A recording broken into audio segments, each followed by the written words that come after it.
When I was around 9, I lived with my mom and my little sister in a small old house on a quiet street. Nothing about the neighborhood seemed dangerous. Kids were always outside riding bikes and playing.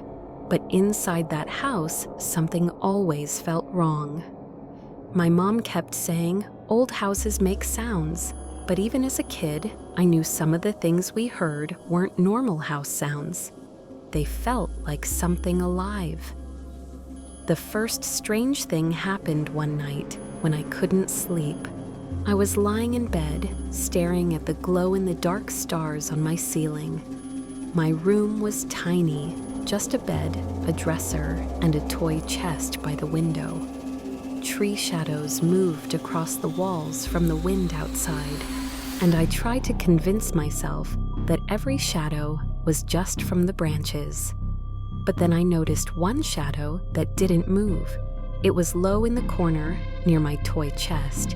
I told myself it was just a pile of clothes or a stuffed animal. I blinked hard, and suddenly the shadow wasn't there anymore. It didn't fade, it was simply gone. A cold feeling washed over me, but not the kind from air, more like the cold you feel when you're terrified. I threw the blanket over my head and eventually fell asleep.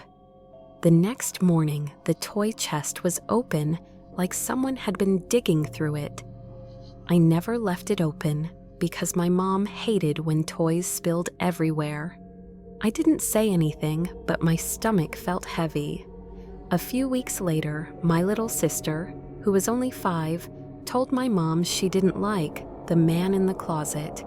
She said it so calmly that it made my whole body freeze.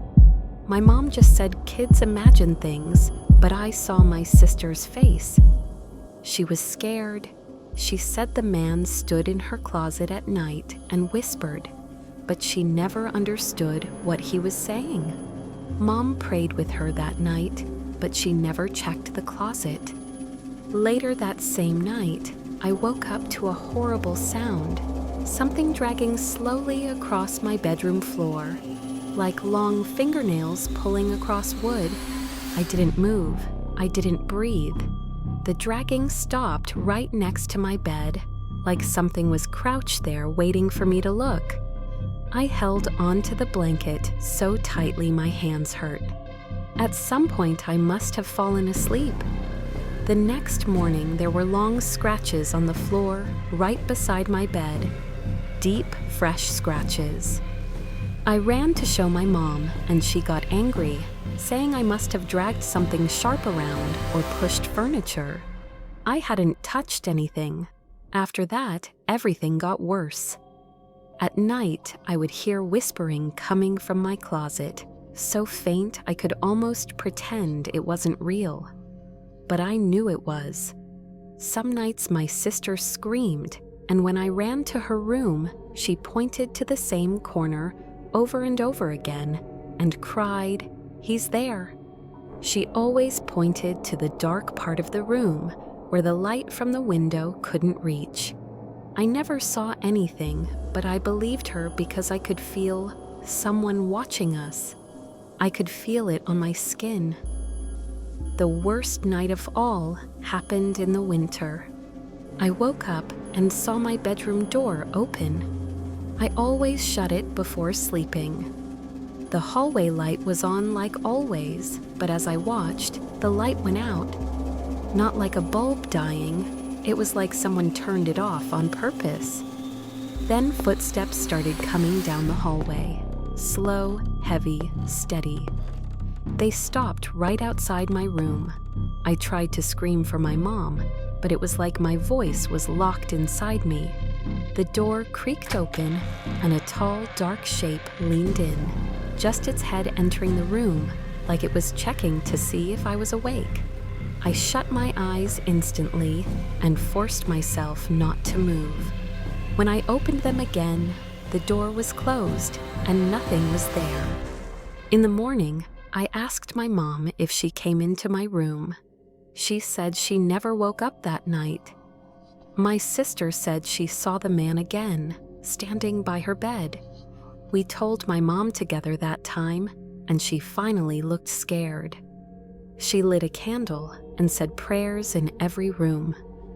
Things calmed down for a while, but not for long. One afternoon, I got home from school early. Nobody else was there. I was doing homework on the couch when I heard my toy chest slam shut from down the hallway. The sound echoed through the house. My heart dropped. I tried to believe it was the wind, but when I walked to my room, I saw the door wide open. The toy chest was shut this time, but everything inside it had been dumped onto the floor, spread everywhere like somebody had been throwing things around. I backed away slowly and waited outside the house until my mom came home. She blamed the cat. Years later, when we finally moved out, I asked my mom privately if she ever experienced anything in that house. She didn't answer right away. Then she admitted that sometimes she woke up and saw a shadow standing silently in her bedroom doorway. She said she never told us because she didn't want to scare us. She believed something terrible was in that house, maybe the ghost of a man who used to live there. She didn't say more, but she didn't have to. I know what I saw. I know what my sister saw. That house wanted us to know we weren't alone in it. Even now, as an adult, when I think about it, my stomach turns. Sometimes, if I'm lying awake at night and the room is completely quiet, I swear I can still hear the slow sound of nails dragging across the floor, getting closer.